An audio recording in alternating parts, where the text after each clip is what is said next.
afternoon, and thank you for coming to the 4 o'clock presentation. Today is risk terrain modeling and proactive reliance, evidence-based data analysis and relationship-based planning.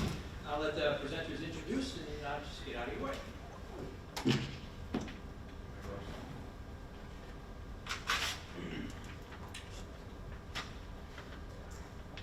Hey everyone, I'm Joel Kaplan, professor at the School of Criminal Justice at Rutgers University and director of the Rutgers Center on Public Security and co-executive director of the Newark Public Safety Collaborative.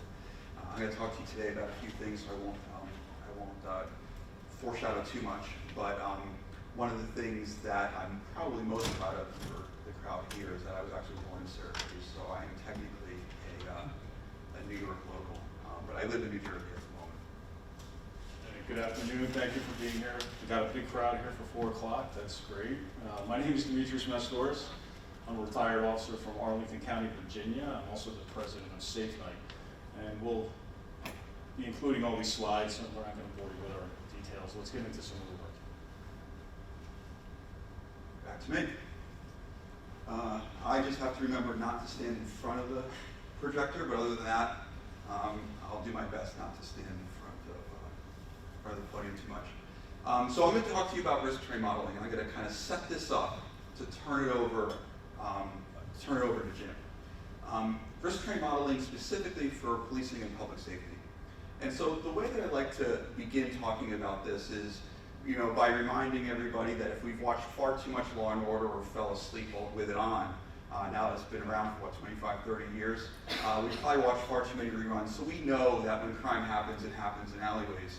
But not every alleyway is equally risky, right? There could be some alleyways that have poor lighting behind a bar next to a subway stop across from a park.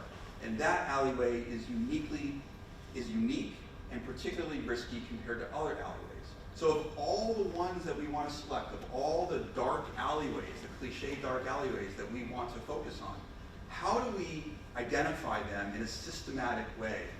And that's where risk terrain modeling comes into play. It takes data, specifically crime data, and while we're very used to charts and tables and graphs and Excel sheets, we can do a lot with data, including making charts and trends and even mapping it. And crime mapping can be useful because it gives us a sense of not just how much or what proportion of something is happening, but where it's happening, how it's distributed north to south, east to west, whether it's clustered or uniformly distributed or apparently random. But crime mapping only shows us where it's happening. It doesn't necessarily show us why. So regardless of the patterns of these incidents, risk terrain modeling allows us to analyze those incident locations to diagnose the settings where they tend to occur more often than not. Risk terrain modeling connects environmental features to the crime location patterns. Sort of like this. Taking data of any topic issue of interest, whether it's robberies or motor vehicle thefts or drug overdoses or traffic crashes, all you need is an address or an XY coordinate, right, a specific location, and with that you can then map these incidents. And as we just said, these tell us something useful, such as whether or not they're clustering or if they begin to form hotspots. But risk terrain modeling adds the spatial diagnosis. It tells us, for example, that all of these incidents have a common denominator, and that is they are all within close proximity to vacant properties or gas stations or convenience stores. And in places where vacant properties are located next to gas stations, the risk might even be aggravated for a particular reason. And so risk terrain modeling does this spatial diagnosis to help us identify the attractive settings for illegal behavior, which can help us better understand the contexts and situational opportunities for crime to occur, and also help us better understand what is making these places attractive for crime over and over again. And once we identify these risky places, we can also identify other places or other settings that have similar qualities, even if crime hasn't yet occurred there before. These places can be vulnerable to crime, or they can be the potential locations for displacement. And once we identify risky places as a function of current crime pattern locations and other settings that have similar qualities, we can have this surface or risk terrain of high and low risk places or high and low risk settings based upon how we understand crime patterns to be distributed based upon opportunities and attractive qualities for offending and illegal behavior. So we can focus on current problem areas as well as begin to anticipate the potential for displacement. And these analyses once used to be done by hand. Now we're 16 years into the development of risk terrain modeling. And so there's a software that was developed by the National Institute of Justice. Just so happens that the NIJ conference is at the same time as this conference. That's happening right now with some presentations on this as well. But NIJ funded the development of the RTMDX software, and it makes the analysis for risk terrain modeling kind of easy and accessible. And the only data that you need to run an analysis are 3 data sets: the study area, such as the city of Albany or the county or the state boundary, the topic issue, such as the crime incident locations, which would probably come from your CAD RMS system. These could be, robbery incident locations or motor vehicle crashes, or even more specific pedestrian-involved crashes. And the place features, these are the physical and structural elements of the landscape, like bars, liquor stores, fast food restaurants, highway on-ramps and off-ramps, bridges and overpasses, things that influence behavior, influence the way we navigate space, and also can create unique opportunities for crime, like that cliche dark alleyway, or the alleyway with poor lighting next to a bar across from a park. And so when we take all of these 3 data sets and we put them together in the software, we can run analyses that help us identify high-risk locations or vulnerable locations for crime to occur. We can use some of the tools within the software to zero in, for example, to the top 25 highest risk locations, so we can further optimize the allocation of our resources. But it's not just about telling or informing resources where to go. It gives us insight about what to focus on when we get there. So once we identify, for example, the top 25 places, we can also isolate the features of those environments that create or aggravate risks. This gives us the ability to deploy with insight about not only where to go, but what to focus on when we arrive, and we can even have some preordained information about what we want to do once we get there. So for example, we might have police officers who are going to do directed patrols at convenience stores. City officials might prioritize ordinance inspection and business checks, and the planning department or the nuisance abatement team might focus on the particular vacant properties in these areas. Community partners might begin to coordinate their resources to figure out what they can do, because there's also a lot of nonprofit organizations or non-governmental organizations that focus on things that we also focus on within government, such as nonprofit organizations, which I'll show you in just a moment, which focus on remediating city-owned vacant property or buildings to make owner-occupied affordable housing, which is an example I give in just a moment. And so with this information, we know what we might want to do, where we might want to go, and if you ever heard of the Cooper curve, right, where you kind of deploy police resources and spend 15 minutes there, well, a lot of the feedback that we hear is officers will go do directed patrols and then just spend 15 minutes on their phone in the car. But what if we could go and do something for 15 minutes or be somewhere for 15 minutes with a purpose? Here, we can have insight about what we want to focus on, who's going to be involved, and what we're going to do with our time over there. And all of this is evidence-based, which gives us the confidence in knowing that if we were to do this, we are actually going to have a meaningful and significant impact on not just the crime patterns, but also community safety and community wellness as well. So these types of initiatives have been done in multiple cities and tested, such as in Kansas City and Atlantic City, and even in Essex in the United Kingdom, which has replicated some of these works. And they're not alone. There's been several examples that have applied this research to their work and have published on it and made it readily available, where crime reductions tend to occur and tend to be over 20% reductions within the period of time that they focus on. Sometimes a couple months, sometimes consistently throughout an entire year. And while crime ebbs and flows month to month, generally speaking, the results of these studies that have formally tested this work have shown significant reductions with double-digit numbers. And all of this, the risk terrain modeling analysis that informs the deployment of resources for public safety programming has been around for well over a decade. We're probably going about 16 years now. It's evidence-based for what that means for us to have the confidence in adopting something or doing something new. But more importantly, it's been done in rigorous ways with rigorous research. While risk terrain modeling began around 2009 and our first public presentations were done, there's been National Institute of Justice research studies in multiple cities. There's been Bureau of Justice Assistance studies in multiple cities. There's been a number of other different federal and private foundations funding this work. And just last year in January, NIJ identified risk terrain modeling as its term of the month. So while all of that is nice to see, what's even more notable is that while this information and this research went into the software, making the software an evidence-based product that can be used to inform these types of decisions and actions, there's well over 75 peer-reviewed journal publications that have utilized this work, this software, and this analysis all over the world.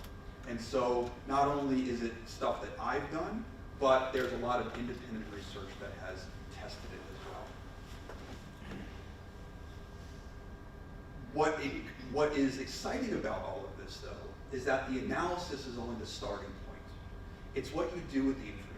You can have the best analysis, but if you don't use it effectively or apply it to practice, then the fact that something is significant is meaningless, if not insignificant, right? The value from meaningful analytics comes from how you can make it actionable and operational.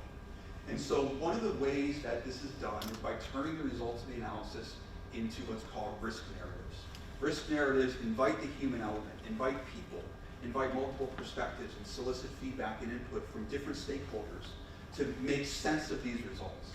And so if one of the analyses for robbery resulted in the RTM analysis to identify vacant lots, gas stations, and convenience stores as being connected with robbery, then people such as police officers who are asked or other community stakeholders might be asked, does this make sense, and if so, why? And feedback might come in the form of, yeah, vacant lots make sense because they create opportunities for loitering and surveillance of people who might be potential victims.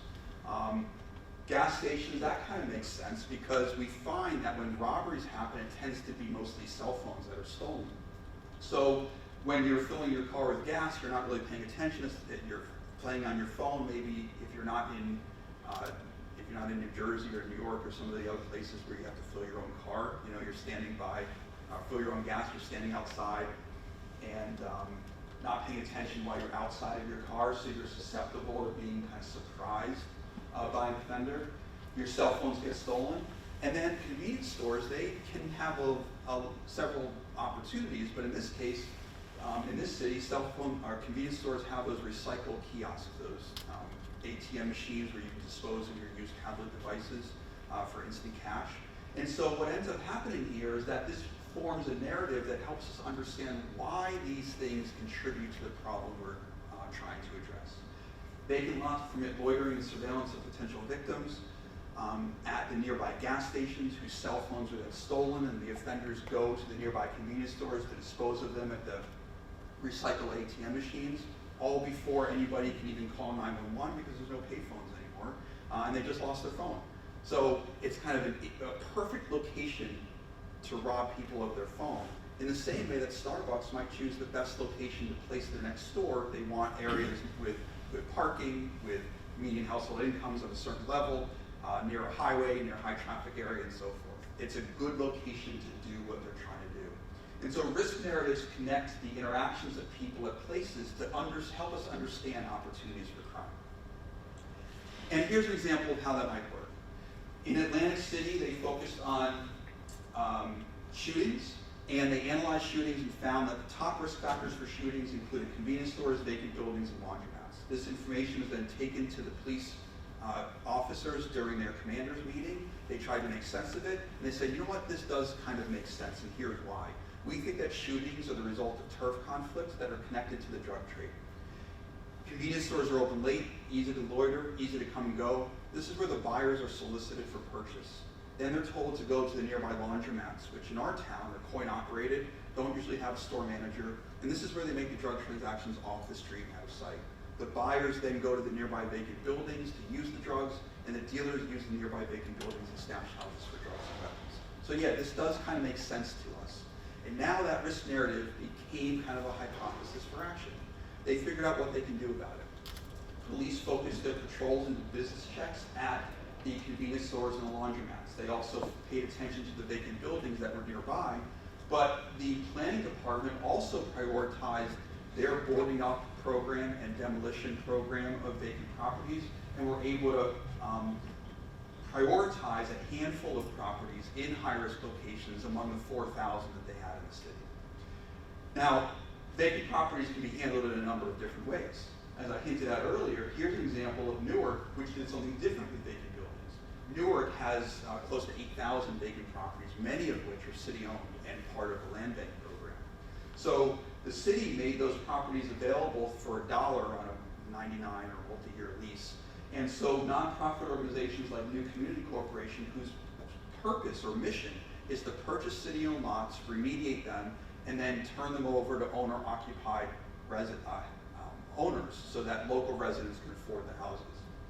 South Florida Children's Alliance partnered with Newark Community Solutions, both nonprofit organizations, who adopted city-owned lots and made it so that there was green spaces and safe places for kids to play within the urban environment. They made library boxes, added library boxes, mural arts programs, and even performing arts stages, and brought in other programs for cultural programming and arts and entertainment for the kids to utilize these spaces and learn those activities. And so what we find in all of this is that while the RTM analysis identifies certain features of the environment that can contribute to crime problems or influence illegal behavior, we are not implying that these features cause the problems. In fact, what we're suggesting is that they can be valuable partners in the solution. The convenience stores where the police department did business checks, first they checked with the Mercantile Association and got their endorsement to invite the police to come in and say hello. And so these features as partners in the solution now gives you an opportunity to go and speak to them and ask them if they want to be involved, what they think they can do. If they're purchasing CCTV cameras, maybe you can encourage them to prioritize them in these locations as opposed to these if they're purchasing just a handful. But you can also use the results of this analysis to expand opportunities for partnership with agencies you already have kind of at your disposal within city government that you might not have had a reason or an excuse to reach out to previously. Here's an example of what was done in Kansas City, Missouri, where they focused on violent crime, and they ran an RTM analysis. They learned that liquor stores, bus stops, cell phone stores, vacant properties, and variety stores were top risk factors, and when these things were in close proximity to one another, they created even higher risks. So they took that information and they deployed resources like this. They sent police to the areas that were high risk to do business checks and to go in and say, hey, I'm your friendly neighborhood Spider-Man, just want to say hi and see how things were. And they did that around cell phone stores and liquor stores. At the same time, they paid attention to the vacant properties at and around these high-risk locations, and they were given permission to call 311 in order to notify the city agency who was responsible for vacant property remediation to prioritize the vacant properties that they recognized as having boards that were removed or were being used illegally that needed to be prioritized for boarding up. And then all of this information was used by the city ordinance inspector to prioritize their licensing and inspections. While this was going on, they realized that all of these other agencies began to become more interested in this information, and so they started regular monthly meetings with all of the municipal department directors to review the results of the RTM analyses that were being done within the police department. And this information helped all of them figure out who can do what where. And at one of these meetings, they realized that there was a bus stop, which was a high risk factor, top risk factor, just outside of this Metro PCS store. And so the risk narrative that was formed in this location was that the bus stop was creating an opportunity for an open air drug market where buyers were being solicited, but they were being told to go into the Metro PCS store, which is a cash-only cell phone store, no contract type store. And that's where they were making the transactions off the street and out of sight. They kind of began hearing about what Atlantic City was doing, so there are some similarities here. But they had suspicions about things that were happening in the Metro PCS store before that. So this information got the attention of the Transit Authority Director, who said, we're already in the process of reallocating bus stops to increase access for ridership. What if we move this bus stop a few blocks down the street, which is where we're going to do it anyway, but we'll just prioritize this move now and get to all the other ones later. They did that. That got rid of the opportunity for the solicitation of drugs and the loitering. That was creating the violence and over turf conflict over the open air drug market. But the fire marshal also noticed a series of code violations at this liquor store. So they shut down that liquor store until they were able to remediate the problem. And by the time everything kind of came back to normal, it was no longer normal. Oh, I forgot to mention that the police also did their own thing and sent in some undercovers and did some other things within the Metro PCS store and got them under control as well from their perspective.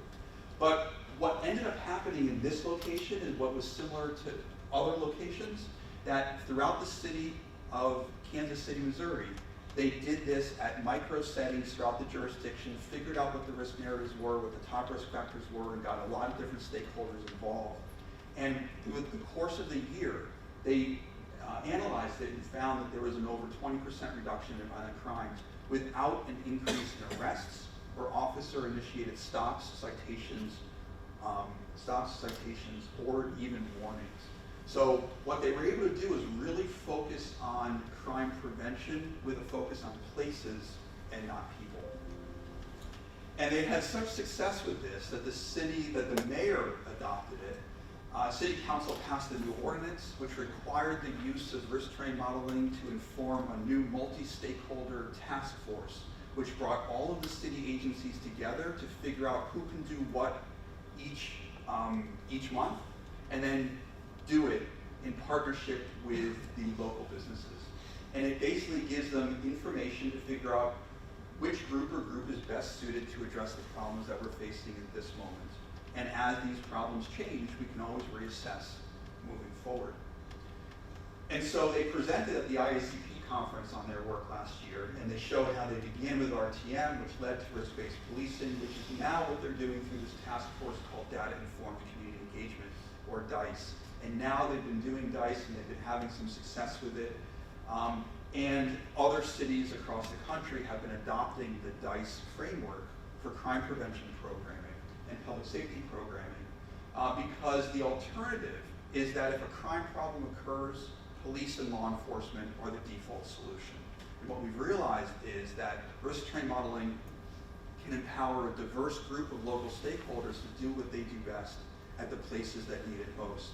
And this framework gives everybody the ability to stay in line and consistent with their original organizational mission, even operating independently, but because they're all coordinated around the same data, the work that they're doing is further optimized and amplifies the work of others because of that coordination. And so this is not a Pink Floyd cover art album, but instead this is kind of one metaphor to think about how risk terrain modeling does what it does. And that is kind of a glass prism breaks light into its component colors. And really that's what risk terrain modeling is doing. It's taking big complex problems and breaking it down into smaller manageable problems by helping other people in the community figure out what they can do to address those pieces. And so you've got this problem, you analyze it, break it up into its component parts, and it can allow for multifaceted intervention strategies that achieve crime prevention and better public safety outcomes. Herman Goldstein accepted the Stockholm Prize in Criminology back in 2018, and he's kind of known as the father of problem-oriented policing, or POP. And during his speech, he said that POP was designed the purpose of HOP is to really deeply understand each problem and think creatively about the best possible tailor-made responses. And that can be difficult to do if you don't really have tools and processes in place to do it regularly and consistency across people throughout an organization. And so what it reminds us, though, is that we really need to begin thinking differently about crime prevention, and that's what RTM helps us do. And data-informed community engagement helps to make the application of the RTM analysis operational across multiple agencies and organizations within that community, which requires relationships. So with that, I'm going to turn it over to Jim, who's going to keep the excitement going. Thanks, Joel.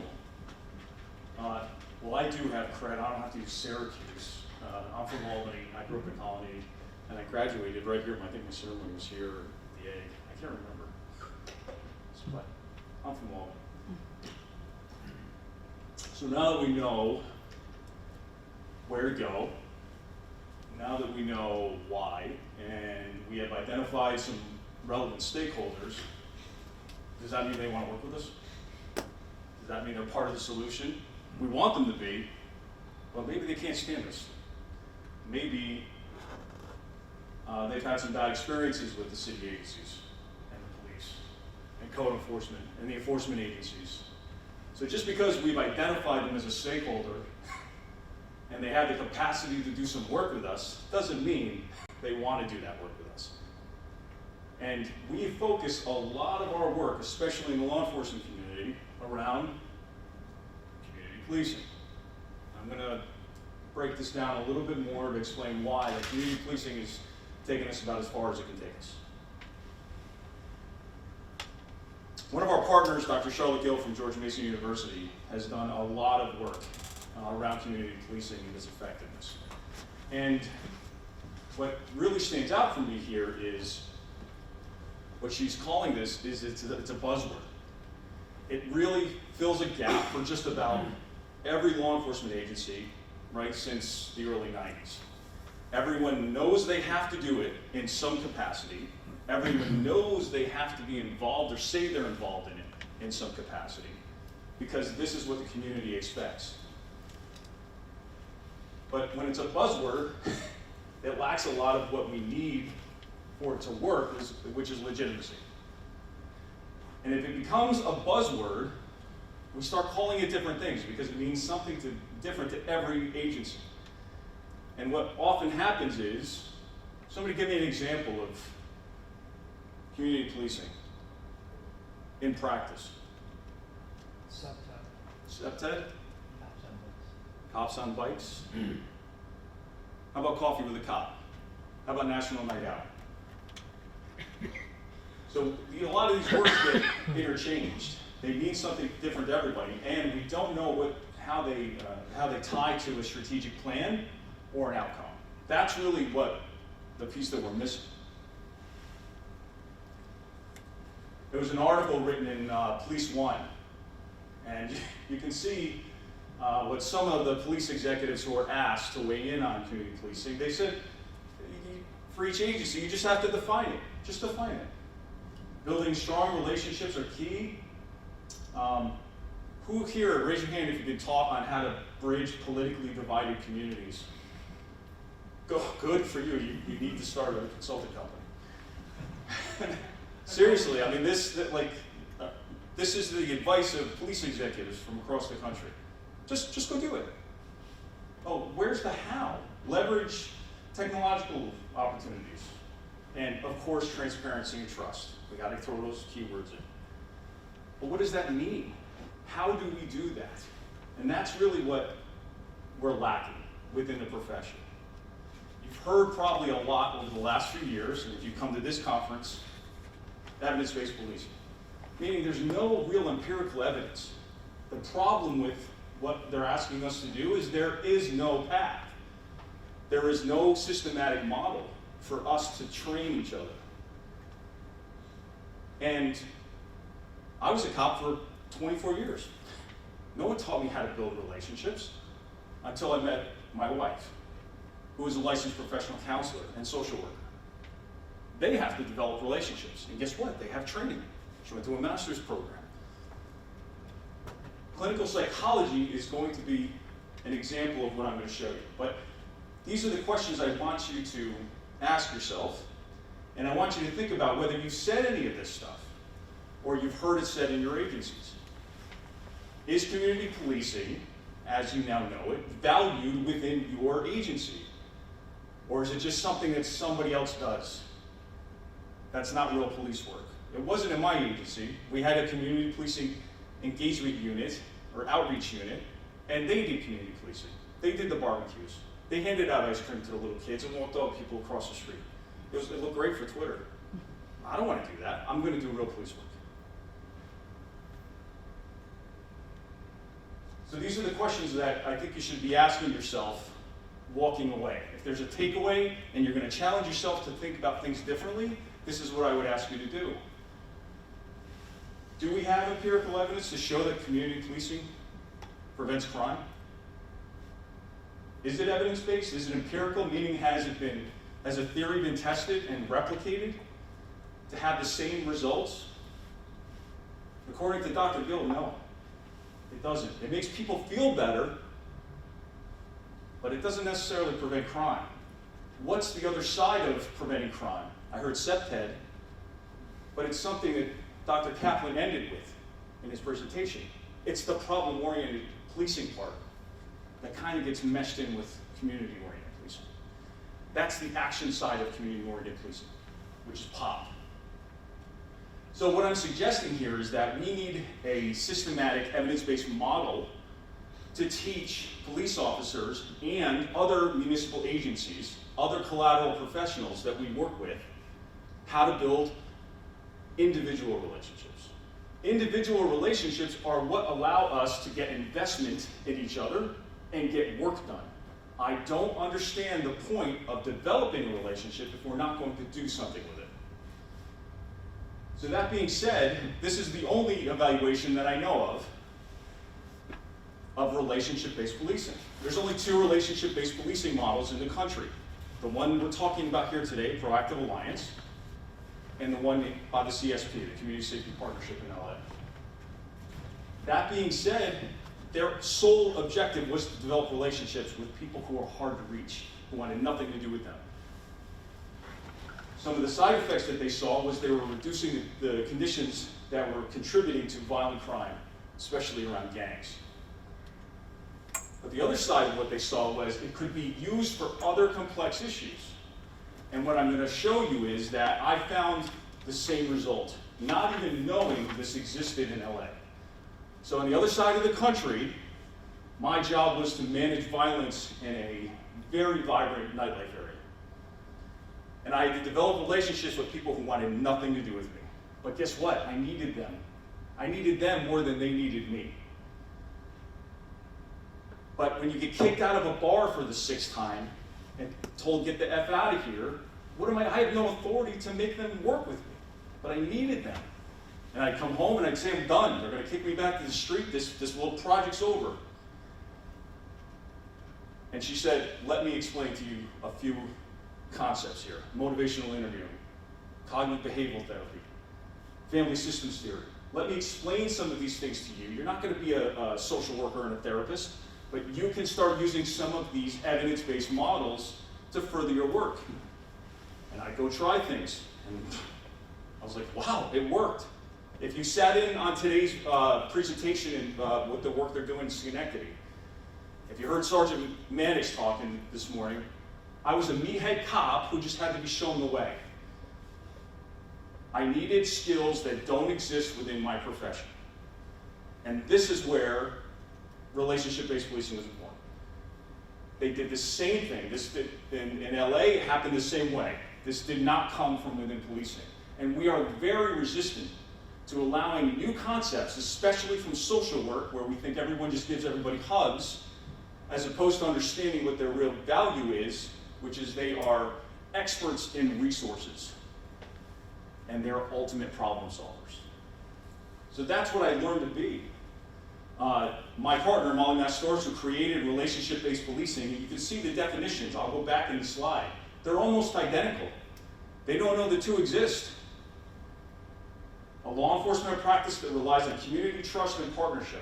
We talk about these things, but we don't know how to actually do them. Building relationships is a complex endeavor. Individual relationships with community members and collateral professionals for problem solving, not for the news. Nobody followed me around when I was developing relationships and getting people to do work with me every day.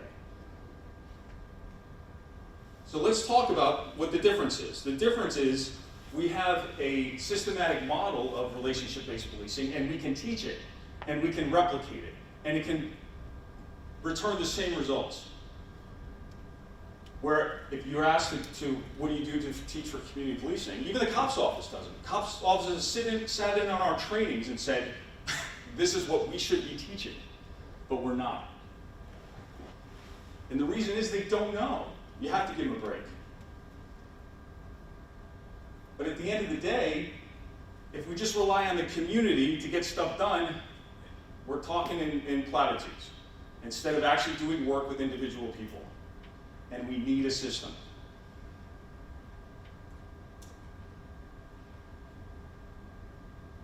This is hard to see, and I apologize, but I'm going to break this down a little bit for you. There's a big difference between engagement, which is with individual people to do work. I see that as prevention. It's the things you do, relationship-based policing, trust, empathy, changes of culture, sustainability, having those same expectations of all your team members in a multidisciplinary team. Having the same expectations of prevention and POP. We're doing this stuff to further problem solving and problem management. Because at the end of the day, we're not going to solve everything. But keeping in mind that this is where we spend most of our time. This is where I was meeting with and leading the fire marshals, public health, the county attorney's office, planning, you name it. If you had a vested interest, you were part of that team. And we were all focused on the same outcomes and held each other accountable. Those relationships are just as important as they are with the community stakeholders. This is about 90% of the work. But we use community policing on the outreach side. This is the barbecues and national night out and community events to show the human side of policing. That's needed. But we're using that 10% to say we're doing all the work. And what we're saying is, at the end of the day, it's what you do every day with individual people in that problem solving.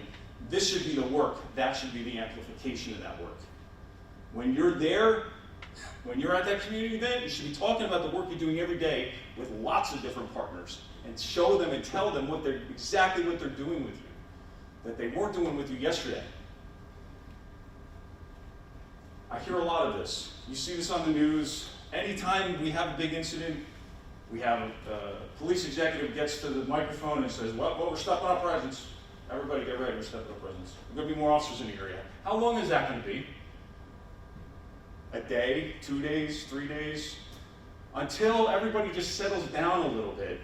And then I'm going to put officers back to just with everything else they were doing and responding for calls for service. That sounds about right. I'm not worried about solving anything, just as long as everybody feels better about getting increased officer presence. We also don't have the staffing to keep that up. So our challenges are, they respond to complex community problems with more law enforcement, more bodies that they don't have, more resources that they don't have, and they can't sustain it over a long period of time. It's very reactive, and it doesn't involve the key people who are closest to the problem. So what are our challenges? But more importantly, how are we going to build a culture of sustainability? We have to value individual relationships. And we cannot be the tip of the spear any longer.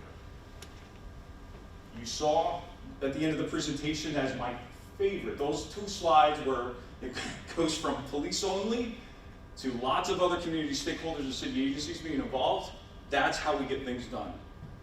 Not only is that how we get things done, everyone's working towards the same outcome, and that's how we have long-term outcomes. We're not just solving this for the week.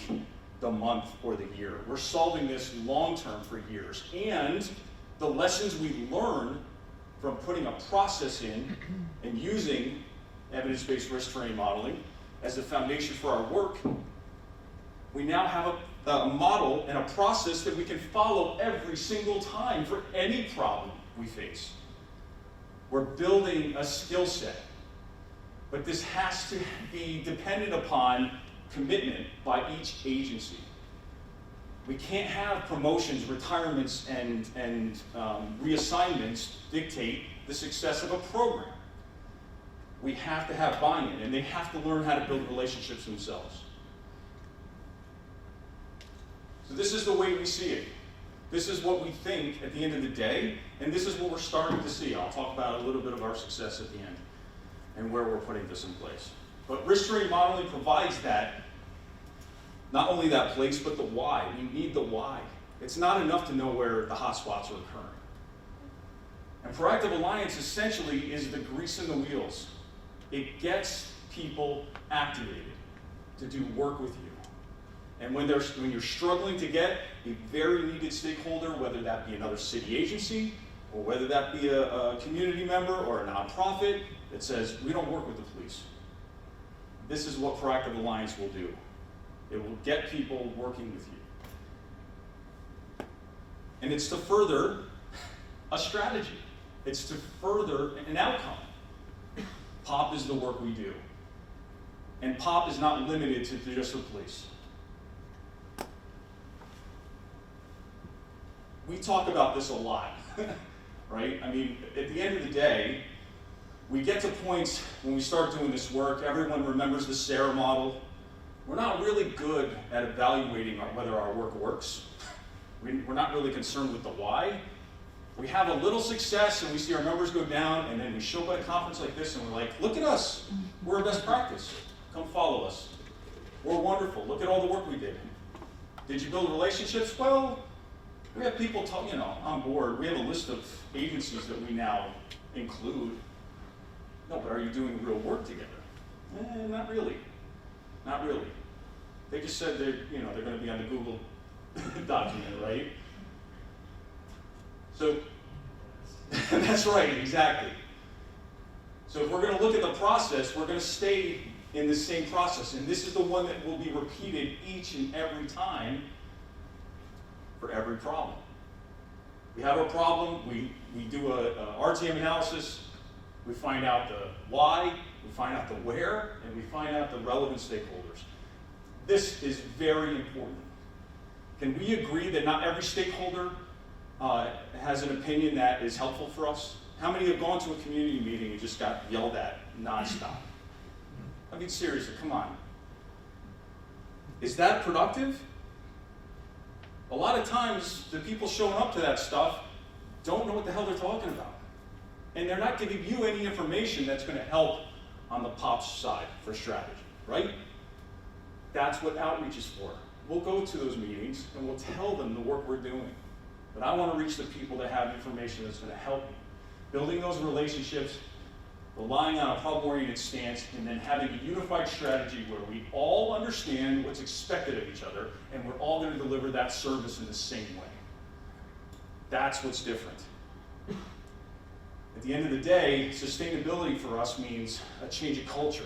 If you're part of a multidisciplinary team, you will find your first allegiance is to the team, not your agency. And I'll be damned if I'm going to let some command staff or executive staff get in the way of this work. So it's incumbent upon the multidisciplinary team to build, what were we talking about? Institutional knowledge, right? I need you, and I would say on a Friday night, a cop could ruin months of relationship building for me. One of my officers working the nightlife detail because they thought this is nonsense, or they didn't understand what was going on. And it was usually the latter, which meant I didn't do my job. Your coworkers, your peers have to understand and support this work, but so do your bosses. So I don't care if the new chief comes in, new captain comes in, it doesn't matter. This work will continue and endure. We're all familiar with the POP Center, but if you're not, reacquaint yourself with it. the work they do, the guides that are there. Why would you reinvent the wheel? This is a starting point for literally just about everything under the sun. I'm sure they've looked at it, or somebody has done some work related. And when we talk about multidisciplinary strategies, this is some of our work. I wrote the COPS Office Toolkit for providing this blueprint for violence in nightlife districts. We did the same and copied the same exact model and brought it to Dallas. We've done impaired driving prevention programming, youth violence in Dayton.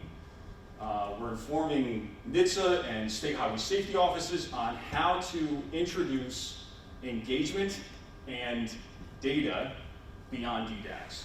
That's what the traffic report is.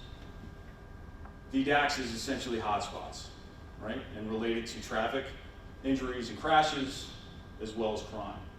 We want people to take things further. Everyone is capable of doing more. We brought another nightlife model to Norfolk, Virginia, and we're going to be at ICP next month if anyone's going to be there. We're going to be showing how we took Proactive Alliance, this relationship-based model, and introduced it to a very high-functioning homeless outreach team in Wichita, Kansas. We did that through the Department of Justice and the BCGI grant. We brought our model to a bunch of people who have been celebrated for the last 10 years about their work, that they were struggling to connect with other agencies and other nonprofits, and they were having a hard time working together. So the success that they've had is going to be featured in a case study and a presentation there. So at the end of the day, I'm going to wrap this up with, we're optimists. We really are. We struggle with this with our own professions. Dr. Kaplan with academia, and myself with my policing professionals. I go to policing conferences and poke the bear all over the country. And we get done with these and nobody wants to talk to me about it because I know I'm challenging identity and thoughts, but if you're willing to consider something more, it's probably why you're here. I like evidence-based conferences because this is what we should be doing. We should find out why things are working or not working and reconsider how we're doing them. And we need to open the door to other professions that have a lot more knowledge about this stuff than we do, right? And that's what I heard in Schenectady's presentation this morning. So it warms my heart. It gives me more optimism that there's always a few people who are willing to hear this and take it to the next level and be leaders in their agencies, to push their agencies to do more. You're all capable of it. And with that, we're about 10 minutes, and I'll end with questions.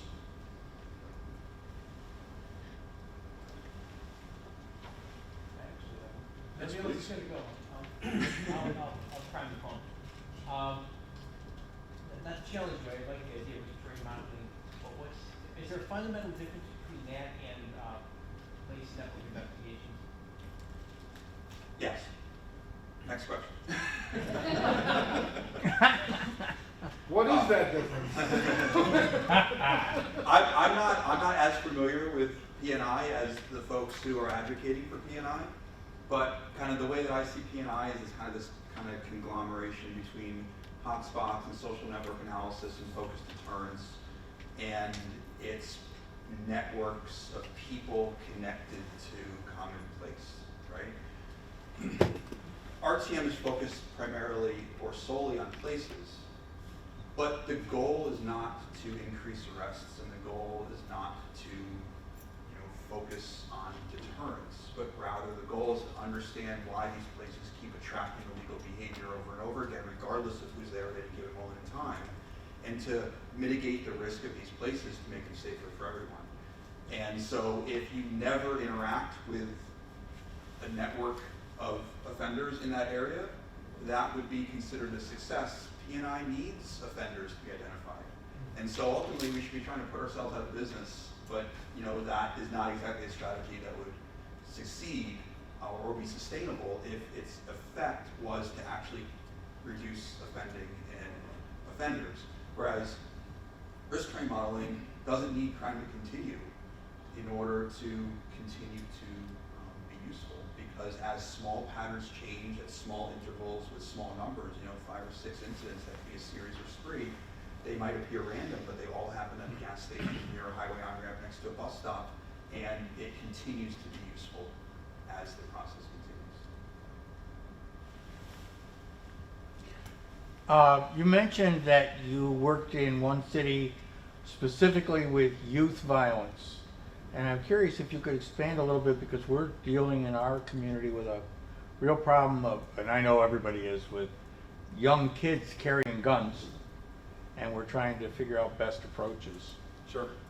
Yeah, Chief Absol, Cameron Absol in Dayton asked us to come in and provide training. And then what I don't like about a lot of the training we do, that we're exposed to within this profession, is we go and then nothing happens. It's just like a check the box, right? I said we would only come if there are going to be plans, because at the end of the training, what we do is we do workshops. They have to actually address a significant problem that they're facing on the street right now, and they have to tell us all the other stakeholders they're going to bring in. And they can't say, well, we'll go talk to the community. Like, I need to know exactly who, right? Tell me which agencies, you need to tell me what nonprofits, maybe it's the hospital system, but I want to know in this area. So they focused around a transit hub in the middle of the city.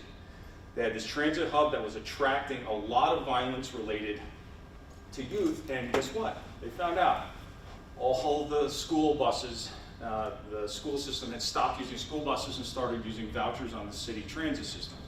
So they were pulling kids who were in conflict and essentially warring, neighborhoods that were warring, and bringing them all to the same central location before they then disembarked to another bus.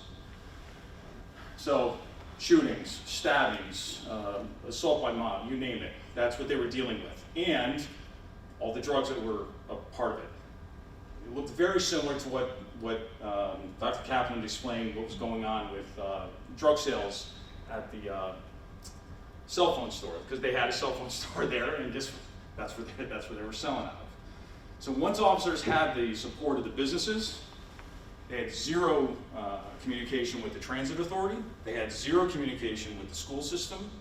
Once they started actually looking at things and finding out who are we going to go talk to and build some relationships with, then they started their POP plan. So they had 30, 60, and 90 days out, they started seeing drops in violence, because it was just a matter of timing. They were putting all these kids there at the same exact time. So they had some schools start let out a couple minutes earlier than others. And then what they found was also they have to address this. Some schools are going to have to continue to be bused by a traditional school bus. They can't put every single kid from every single school at the same location. It was mainly high school kids what we're talking about. Right. But that being said, if you have no expectation that officers are going to do anything with this work, right? So, I mean, it's very satisfying to have a chief executive at the beginning of a class like this say, I expect to see some results from this in 3 months. You better tell me where you're at, right? So there's an expectation that not only they're going to do work, but what they start finding is I'm capable of more. And another problem that they actually addressed was homelessness in a housing authority. It was completely unrelated, didn't even come up in the workshop, but the officers took it and run. And that's what we find. Everywhere we go, officers just show themselves. They're like, this is what I've been waiting for. I've been doing this work, and I feel validated, and I understand why it works, and now I can teach my peers how to support this. That's pretty powerful. And it's very rewarding for us. And this is, again, what keeps this optimism going for us. If you want to contact, I'd be happy to share more with you. Great. After. Thanks. I have a thought. This kind of goes on to something that Inspector Stonewall and Forte were talking about earlier in the Suffolk County, how they're institutionalizing evidence-based policing. And it got me thinking, how are individual officers, evaluated, incentivized, right, to do these things that aren't necessarily, it contradicts, traditional means of performance evaluation, right? So I was thinking amongst, you three, who are experts in this, like, what are some of the the metrics, KPIs that you could take and say, okay, how are you doing well? Like, is there something you could lean on data-wise to do that? I think you can quantify everything at the end of the day. I didn't make an arrest in the last 5 years of my career, right? I led this multi-agency team. I was not interested in making arrests for anyone, right? We were looking at prevention. That being said, I need to be able to show how these relationships that I'm building are feeding an outcome. So I can't just say I had 15 contacts this month. I need to be able to show what those contacts were and how they're feeding the overall strategy. But I had the same expectations of everyone else that I delegated. I can't be everywhere at all times, right? So if I'm delegating that work and it's feeding our strategy, they get credit for that work too. So it started making its way into the monthly activity reports, and we had sergeants going, well, this is bullshit. Just because you talk to somebody, you're gonna get credit for that? I wanna see tickets. No, if you can show that this is part of something that we're working on in a bigger way that's gonna really reduce violence, it's hard to argue. I would always say to my cops, they can't tell you what to do, right? At the end of the day. If you go out and go work and you can support your work, you're not going to get in trouble for that. They can demand 15 lockups and 20 VUSs a month, 20 summonses a month, but if you're out there doing prevention work and you can document that work and how it's feeding a strategy, that's usually what we're lacking though, is the strategy to tie it to. We just go out and do contacts. I did 15 business checks. Well, how do those business checks relate to what's actually going on, and how are you helping? Because that's wasted work, in my opinion. So I think you need to give officers a chance to demonstrate that they're capable of doing more, but they also have to want to. They also have to want to have a desire to take the credit for the work. One of the ways that I can think of, we're probably short on time, but in the nightlife district, I said, how many things occur in a given night? This was in our partnership with George Mason University. Dr. Gill said there's a ton of work being done and you guys don't record or take credit for. You break up a fight, nothing ever happens. It's not a reportable incident. No one got arrested. It doesn't ever go on the books. Think about how many contacts, assaults, put somebody, a drunk guy in a cab or an Uber. You tell somebody to move along or clear the sidewalk. All this is work. All this is prevention work. And now we can start showing that we're preventing things. It's essentially proving a negative, right? You're showing what didn't occur. And we had some 18,000 contacts over 100 days on Friday and Saturday nights between 9 p.m. and 3 a.m. I didn't care about how many people were arrested. I want to know how much work was being done to keep the culture of safety going, right? By everybody, fire marshals, public health, code enforcement. You're out there, I need to know what work you were doing, not just how many people you locked up or how many summonses or violations you wrote. The prevention work is far more important. And then people start getting recognized for it, and it starts making its way into evaluations, then you start building culture. So specifically, like self-initiated activity from a CAD system, using the FIR system from RMS, that's where you're capturing. Sure, as long as it's not just out of driving around random patrol. If it's tied to an actual problem that we're facing, then that's different. But a lot of our time is uncommitted. A lot of our time is just driving around looking for stuff. And you're gonna say you're doing prevention work, but prevention of what? Quality, not quantity. Yeah, so one of the things we did in Suffolk, if I could just. Yeah, please. With the nightlife stuff, like, we would quantify those interactions or where they stopped a fight from a carnival, what they did, we were putting that in our tour reports, looking at that, just to see what they were actually doing. Yeah. On their uncommitted time, that isn't an arrest or isn't a summons, so it was trying to document those interactions that they had where they took proactive action and stopped something from occurring, so. Right, and not proactive policing, because proactive policing really means enforcement, right? We're talking about proactive prevention, and that's what you're talking about. And that's what is valued here. I'm not gonna name the city, but when I asked the lieutenant who's running an entertainment district, what are you guys doing? And he goes, well, we're looking for guns and drugs. But how is that stopping shootings from happening? Because we've had 4 in the last 6 months. I don't understand. If your sole focus is on guns and drugs, there's not a lot going on here. And these shootings are not taking place inside bars. They're happening 2-3 blocks from bars where there's no officers, right? But thanks to RTM, I can now show this is where risk is happening, and this is where you should be placing your officers, and here are the prevention strategies they should be using, which is a far more powerful narrative for us to give a city to say, hey, this is how you should change, or this is how the police should change operationally, right? You're far more receptive to hearing that. Kansas City, Missouri created a RTM CAD code, so when the officers did their business checks, they called it in, they got credit for it, they could measure intensity, then their supervisors could follow up. So if they noted things like, hey, noticed the street light out while I was here, they forward that over to the planning department. So the code system becomes an opportunity to engage with other stakeholders. And it's not just limited to police. I mean, imagine those of you who are not in law enforcement that are doing community or multi-stakeholder engaged work. You send an email to 2 people to invite them to a stakeholder meeting.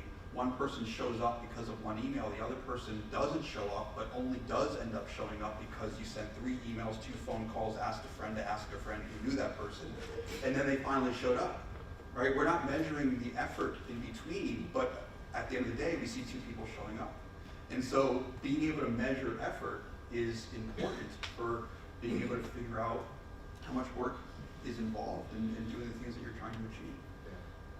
So, you know, we don't always measure things that we should, because if we do, we would get more credit for the effort we put into it. And we tend to only get credit for the things that have documented products like tickets and citations. Right, yeah, that's And what then- I'd like to see. Right, and for most agencies, it's just not valued. That's why I kind of, throw all those excuses up there, because I used them myself for most of my career as a patrol officer. Yeah. I had a captain in Fayetteville, North Carolina, who was responsible for patrol division, and he said, I'm using RTM, and he goes, I got two types of cops that I supervise. One who wants to be the SWAT team guy, and one who wants to be, go to training conferences and move up or do some sort of administration or do something else. He goes, I give equal credit to the tickets that are written and the stops that are made as I do for the business checks that are done and the community engagements that are had, as long as they're doing them in the places I tell them to do it. And he uses the results of the RTM analysis to tell them where he wants them done, because you can't measure the prevention if there's no outcome. But as long as they're measuring the effort and they're doing it where they expect, he says he gives them equal weight. So when one of them comes to them and says, I want money to go to a training conference, he looks to see how many business checks he did, and he's allowed to go. If one of them says, I want to apply for the SWAT team or get some more stuff, new polish for my boots, he'll look to see how well he's done his stuff and give him credit for that. He just gives it equal weight. Just an observation on what you're talking about. So I'm not a police officer. I write grants for our department, and of course you have to sort of show outcome. And like too often, if it's a purchase grant, well, we bought that camera, so we did what we said we were going to do. No, where did you put it? What is it used for? That's the purpose of it. And so I guess what I would say is, as much as I'm a data guy, we're looking at the tickets written or the arrests made as data, as quantifiable. But again, if we're talking about outcome, if we're talking about meaning, writing that ticket is not the outcome. What effect did writing that ticket have on the person you wrote the ticket on or the community around it? And so I think that sometimes we sort of mistake the data that can be collected in the profession for the actual outcome or meaning behind it. Oh, we made an arrest. Well, if that person is arrested again and arrested again and arrested again, well, that's great, we upped our numbers. But what was the actual meaning or outcome behind it? As opposed to putting someone in a service that might have actually gotten them some help and again, some people can't be, but I guess it's a weird observation, but no, it's spot on. It's spot on, and it's well said. You need context to this data, and that's what's missing from a lot of what we're talking about. I will give you the example of, I would have bars who, after they became accredited, They had to write the policies, they had to go through training. Required if they wanted to be part of the program, which was voluntary, right? Once they earned the accreditation and all their staff went through that training, guess what happened to calls for service? They went through the roof. Now here I am before the county board, right? The elected officials who are now wanting to pull this bar's use permit for dance hall and live entertainment because we've had calls for service through the roof. Well, now I can show with all those calls for service, yeah, I got a phone book of all the context now. I know what those prevention strategies were doing. You know what? We train them to pull people out of line who are intoxicated so they don't violate the license condition of having intoxicated patrons on premise. So when the person gets pulled out of line and wants to go inside and they're told no, they call an officer over, an officer either escorts them to an over, or if they refuse, they maybe get locked up for public intoxication. But we now have calls for service through the roof, but they're doing exactly what they were trained to do, is you're providing context to that data. I didn't care about, again, how many arrests happened. I cared about the work that was being done, and now I'm in a position to advocate for the very bar owner who hates my guts, right? And say, no, no, no, they're doing exactly what we asked them to do. They're using the prevention strategies we gave them. We expect to see calls for service. They're going to go up, but we spend less time on those calls for service. It's about severity and duration, right? How often we do these things, how often bad things happen and how severe they are. I would rather deal with lots of little issues like that that can be managed rather than a shooting every night, rather than a stabbing every night. Okay, I think we're after our time. I really appreciate everybody asking questions. Thank you very much. Thank you very much. I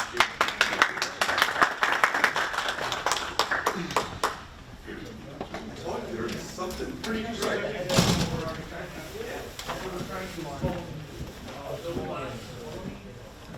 On our end, and then our county is supposed to start some sort of for other issues. And we're trying to figure out ways to cross-reference basically for what you are not. Yeah, I mean, suddenly when you realize RTM. I mean, suddenly when you realize the shooting problem is not just a shooting problem, but a shooting problem is Well, I guess I'm convenience going to stores, laundromats,